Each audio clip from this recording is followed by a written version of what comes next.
Hello students and welcome to the PSVI. Students, मैं नीरज कुमार आप सभी को साइंस पढ़ाता हूं।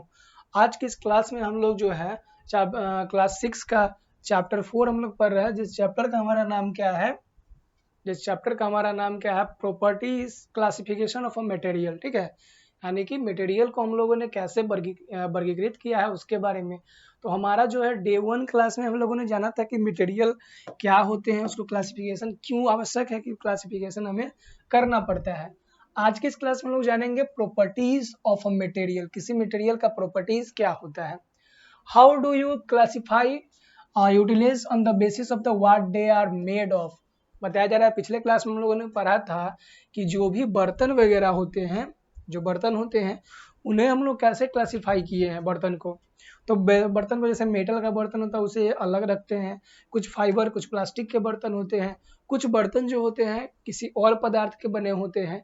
तो ये हम लोग बात कर रहे थे, तो ये हम लोगों ने पढ़ लिया हुआ था पिछले क्लास में। आज जो हम लोग पढ़ेंगे यहाँ से पढ़ना है ईच मटेरियल हैज से। अब क्या बताया जा रहा है मटेरियल्स के बारे में। Each materials has its on set of properties. सभी मटेरियल के बाद पास जो है अपना एक गुण धर्म होता है। ठीक है, different materials may have some common properties but they can have properties the same. For example, both common salt and the sugar white color and the both dissolve in a water. However, they differ in the property of taste. Common salt tastes salty, sugar tastes sweet. Thus, we can various substance apart from the another color, taste, smell, transparency, opaqueness, properties that can be observed by the sense without causing changing its material. Other properties can observe only subject material to some kind of change. बताया क्या जा रहा है, materials जो होते हैं ये बहुत अलग अलग प्रकार के होते हैं और इसके प्रॉपर्टीज भी अलग अलग पाए जाते हैं। जैसे नमक जो हो गया और चीनी, नमक चीनी को हम कैसे उसको पता कर सकते हैं, तो उसके टेस्ट से। नमक जो होगा वो सॉल्टी लगेगा और जो शुगर होगा वो क्या लगेगा, स्वीट लगेगा, यानी मीठा लगेगा। कुछ चीजें जो होती है जिसे हम लोग टच करके पता कर सकते हैं, कुछ चीजों को टच करके पता कर सकते हैं, कुछ चीजों को हम लोग क्या कर सकते हैं, फील कर सकते हैं, फील बाय स्किन। कुछ चीजें ऐसी भी होती है जिन्हें हम लोग अपने आंखों से देख करके कलर को हम लोग आंख से देख करके उसका अनुमान लगाएंगे। तो प्रॉपर्टीज का जो है बहुत सारा गुणधर्म, मटेरियल्स का अलग अलग प्रकार का गुणधर्म हो सकता है। ठीक है, एक्टिविटी कहा गया है। देखिए एक्टिविटी में क्या करना है हमें। Observe the property of material in the table given in the margin. Name property by which you will distinguish between the pairs of material. अब कहा गया नीचे कुछ मटेरियल दिया गया है और इसको एक टेबल बनाया गया है, कोल एंड मार्बल। ठीक है, कोल और मार्बल में क्या अंतर होगा, कोयला और मार्बल में। तो ये कोयला और मार्बल इसके कलर के अनुसार, कोयला क्या होगा, ब्लैक होगा, एंड मार्बल क्या होता है, व्हाइट होता है। तो ये कलर के बेसिस पे हो गया। फिर ordinary would and sand would.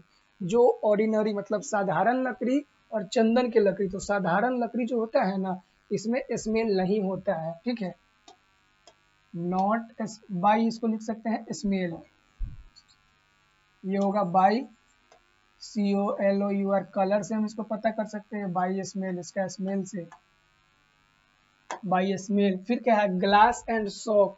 Glass क्या होता है, हार्ड होता है। सॉप क्या होता है, सॉफ्ट होता है, सॉफ्ट होता है। फिर बेकिंग सोडा और साल्ट। बेकिंग सोडा और साल्ट क्या होगा, बेकिंग सोडा जो होता है ये क्या होता है, बिटल होता है, और सॉल्ट क्या होता है, सॉल्टी होता है। तो इससे हम लोग इसका अंतर लगा सकते हैं। ठीक है, अब पहला हमें पढ़ना है हार्डनेस। मटेरियल का प्रॉपर्टीज होता है एक हार्डनेस। ठीक है, हार्डनेस के बारे में आइए पढ़ते हैं कि हार्डनेस से क्या बताया जा रहा है।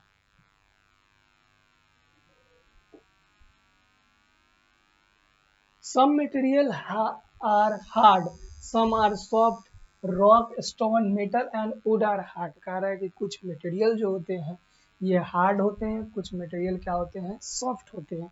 जैसे में बताया गया है कि रॉक स्टोन हो गया, मेटल हो गया, लकड़ी हो गया, ये सब हार्ड होते हैं। Rubber, cotton, sponge are soft. Rubber, cotton और स्पंज क्या होते हैं? ये सॉफ्ट होते हैं। A hard material can not be squash, a soft material can be easily press and squash. कहा जा रहा है कि जो हार्ड मटेरियल है उसे हम लोग स्क्वैश मतलब दबा नहीं सकते हैं, लेकिन जो सॉफ्ट मटेरियल होते हैं वो क्या हो जाते हैं? इजिली क्या हो जाते हैं? दब जाएंगे। Observe, take a piece of wood and a piece of sponge. कहा गया है हमको क्या करना है? एक ऑब्जर्व करना है, ऑब्जर्वेशन दिया गया है। एक लकड़ी का हमें क्या लेना है? टुकड़ा लेना है, दूसरा हमें स्पंज लेना है, स्पंज का टुकड़ा लेना है। Squeeze each piece in your palm, अपने हथेली में इन दोनों को लेकर के हमें क्या है? स्क्वेज करना है, दबाना है, प्रेस करना है। अब क्या होगा? जिसमें हम लोग जिसमें लकड़ी लिए है ना वो क्या होगा? जल्दी दबेगा नहीं, लेकिन जिसमें हमारा स्पंज है वो जल्दी इजिली दब जाएगा। Which piece is very easily squared? Which is not a square sponge is a soft, wood is a hard। कहा जो नहीं दबेगा वो वुड होगा, लकड़ी होगा। क्यों? क्योंकि लकड़ी जो होता है क्या होता है? हार्ड होता है। फिर क्या है हमारा? फिर क्या है? वुड हो गया। स्पंज, अब देखो स्पंज क्या होता है? स्पंज होता है सॉफ्ट, इसलिए इजिली क्या हो जाएगा? स्क्वैश हो जाएगा, दब जाएगा। ठीक है। Iron and wood are both hard material. लकड़ी और लोहा दोनों क्या है? हार्ड मटेरियल है। But which of the two harder, लेकिन इन दोनों में से सबसे हार्ड क्या होगा? तो इन दोनों में से जो होगा सबसे हार्ड क्या होगा? आयरन होगा। You can find out by the applying scratch test. अब देखो, जैसे कि लकड़ी, वुड एंड आयरन, लकड़ी और आयरन दोनों क्या है? हार्ड है, लेकिन दोनों में से सबसे ज़्यादा हार्ड कौन है? तो इसके लिए हम लोग स्क्रैच टेस्ट करेंगे। यानी कि पहले ही लकड़ी का टुकड़ा ले लिए और इसे कोई चाकू या नाइफ की मदद से इसे स्क्रैच करेंगे ऐसे ऐसे। अगर ये इजिली स्क्रैच हो जाएगा और ज़्यादा स्क्रैच होगा तो ये क्या होगा? कम हार्ड होगा, लेस हार्ड, लेस हार्डर होगा वह। लेकिन अगर यही लोहा का अगर टुकड़ा रहता, यही अगर लोहा का टुकड़ा रहता और इसे हम नाइफ या चाकू से स्क्रैच करते तो स्क्रैच नहीं होता। तो जो जल्दी स्क्रैच भी नहीं होगा वो क्या होगा? ज़्यादा मोर हार्डर होगा। ठीक है, वो ज़्यादा हार्ड होगा।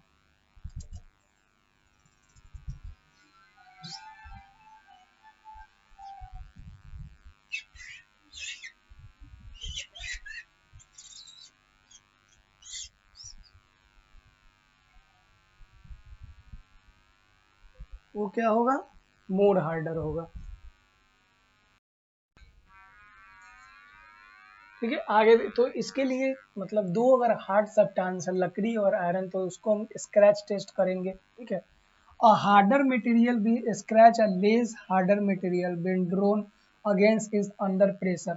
अब क्या होगा? जो हार्डर मटेरियल होगा मतलब जो कम हार्ड होगा वो जल्दी स्क्रैच होगा, जो ज़्यादा हार्डर होगा जल्दी स्क्रैच नहीं होगा। If you draw the pointed in of an iron object such as iron nail against wood, the wood will be get a scratch mark। कहा जा रहा है कि अगर नेल कटर से या फिर किसी आयरन के किसी रड वगैरह से आप क्या करेंगे? लकड़ी के ऊपर स्क्रैच करेंगे तो वो इजीली क्या हो जाएगा? स्क्रैच का मार्क पड़ जाएगा। If you try to scratch iron with a pointed object of a wood such as a toothpick, it shall not be scratch. Iron is a harder than wood. Apply the scratch test iron and aluminium, you will be find that iron is harder than aluminium. अब देखिए, aluminium और iron में अगर हम harder than aluminium मतलब कि अगर iron और एल्युमिनियम में अगर दोनों में हम टेस्ट करेंगे कि सबसे हार्ड कौन है तो हमें पता चलेगा कि आयरन जो है एल्युमिनियम की अपेक्षा ज़्यादा हार्ड है। तो हार्डनेस के बारे में अभी हम लोग पढ़े। अब पढ़ेंगे ब्रिटलनेस यानी भंगुरता। ब्रिटलनेस को हम लोग क्या बोलते हैं? भंगुरता बोल सकते हैं। और ये भंगुरता यानी ब्रिटलनेस यानी कि जो जल्दी से टूट जाता है ना उसको भंगुरता बोलते हैं। Some material break into the smaller piece when is stuck with a hammer, some do not। कहा जा रहा है कि कुछ ऐसे मटेरियल आप लोग देखते होंगे जिसे अगर हम लोग क्या करेंगे? हैमर यानी हथौड़ा से अगर मार देंगे, पीट देंगे, तो क्या हो जाएगा, वो जल्दी से छोटा छोटा पीस में, छोटा छोटा टुकड़ा में क्या हो जाएगा, टूट जाएगा। ठीक है, ऐसा छोटा छोटा टुकड़ा, छोटा छोटा पीस में क्या हो जाएगा, टूट जाएगा। तो ऐसे और कुछ जो होगा नहीं टूटेंगे, जो जल्दी टूट जाएंगे उसे क्या बोलेंगे, ब्रिटलनेस बोलेंगे। वो ब्रिटल होगा, वो पदार्थ क्या होगा, ज्यादा ब्रिटल होगा। Observe, get a piece of each of a glass sheet and the iron sheet. Strike each piece with the hammer. Which piece is started into a small bits? Which piece is a knot? कहा गया है 2 piece लेना है हमें, एक लेना है glass का शीट लेना है, एक ग्लास का और दूसरा आयरन का शीट लेना है, और उसे हम लोग हैमर से उसके ऊपर प्रेस करेंगे, हैमर से उसके ऊपर क्या करेंगे, दबाएंगे। हैमर से दबाने के बाद क्या होगा, हैमर से दबाने के बाद क्या होगा कि आप देखेंगे कि अगर ग्लास को हथौड़ा से अगर पीटेंगे ना, तो ग्लास क्या होगा, बहुत छोटे छोटे टुकड़े में टूट जाएगा। लेकिन वहीं पे आयरन के शीट के ऊपर जब हम लोग मारेंगे, तो आयरन का शीट क्या होगा, वो जल्दी नहीं टूटेगा। ठीक है, और वो जल्दी नहीं टूटेगा, इसका मतलब आयरन का शीट जो है, आयरन इज नॉट ब्रिटल, लेकिन glass is brittle material. Glass क्या हो जाएगा, ब्रिटल मटेरियल हो जाएगा, और आयरन नॉट ब्रिटल मटेरियल हो जाएगा। A material that break into the small pieces by mechanical shock is said to be brittle. Mechanical shock से कोई अगर पदार्थ है जो जल्दी से टूट जाता है तो उसे ब्रिटल बोलेंगे। The property of material of being brittle is extreme brittleness. Glass, bricks, stone, brick, clay, sulfur, coal, rock, salt, aluminium, brittle materials. Alum कहा जाए कि ग्लास हो गया, ईंटा हो गया, पत्थर हो गया, क्ले हो गया, सल्फर हो गया, कोयला हो गया, चट्टान हो गया, उसके बाद नमक हो गया, ये सब क्या है, ब्रिटल मटेरियल। जब उसे हम शॉक देंगे तो वो क्या होगा, जल्दी से जल्दी टूट जाएगा। Wood metals and the rubber do not shatter when the हार्म्ड, this material are not brittle. जैसे लकड़ी, रबर, सेटर, इस सभी के ऊपर अगर हम लोग हथौड़ा से प्रहार करेंगे, हैमर से अगर मारेंगे, तो वो क्या होगा, जल्दी नहीं टूटेगा। अगर वो जल्दी नहीं टूटेगा पीस पीस में, तो वो क्या होगा, ब्रिटल मटेरियल नहीं होगा। ठीक है, तो क्लियर है यहाँ तक। अभी हम लोगों ने हार्डनेस और ब्रिटलनेस के बारे में पढ़ा।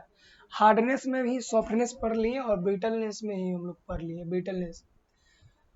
अब सॉल्युबिलिटी, ठीक है, घुलनशीलता। सॉल्युबिलिटी मीन्स क्या होता है, घुलनशीलता होता है, यानी कि कोई भी वस्तु, कोई भी थिंग कितने जल्दी वाटर में या फिर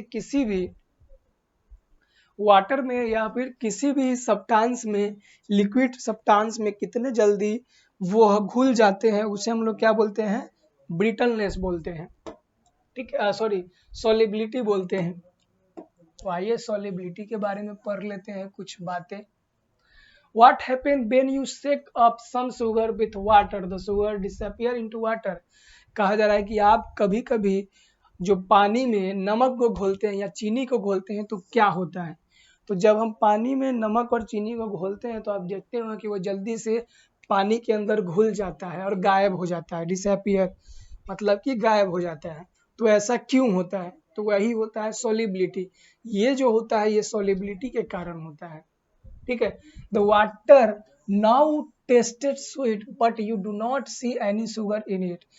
जब पानी में चीनी को घोलते हैं तो क्या होता है, पानी में चीनी तो घुल जाता है, दिखाई भी नहीं देता है। तो पानी का जो होता है, पानी में क्या होता है, उसका टेस्ट मीठा हो जाता है, लेकिन वो दिखाई नहीं देता है। We see that sugar has dissolve in water, like sugar many other material dissolve in water, many material do not dissolve in water। कुछ मटेरियल जो होते हैं पानी में डिसॉल्व हो जाते हैं, कुछ मटेरियल पानी में डिसॉल्व नहीं होते हैं। The property of material to dissolve in water is called solubility. ठीक है, पानी में ऐसे मटेरियल के घुलने की जो घुल जाती है, उसी गुण को, उसी गुणधर्म को हम लोग, उसी प्रॉपर्टी को हम लोग क्या बोलते हैं, सॉल्युबिलिटी, यानी कि घुलनशीलता। ठीक है, A material that dissolve in water is said to be soluble in it। मतलब कि अगर कोई मटेरियल पानी में घुल जाता है तो उसे क्या बोलेंगे, वो पानी में soluble है। B say that sugar is soluble in water, sand does not dissolve in water। देखिए, पानी में चीनी जो है घुल जाता है, तो पानी में चीनी क्या है, soluble है। लेकिन पानी में जो होता है रेत, बालू वगैरह जो होता है, रेत, या फिर जो हमारा क्या होता है, सैंड, जो बालू होता है, वो नहीं घुलेगा। तो sand is not soluble in water. We say that sand is not soluble in water. When a substance dissolve in water, a solution of the substance is formed. For example, when sugar dissolve in water, a solution of sugar is formed. जब क्या हुआ है, अगर sugar या salt अगर पानी में dissolve हो चुका है तो वो जो क्या होगा, डिसॉल्व, तो ये सॉल्यूशन ऑफ शुगर, उसे क्या बोलेंगे,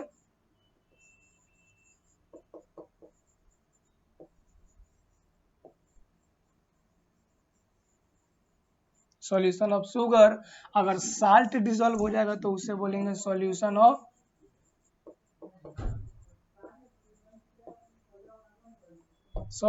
salt.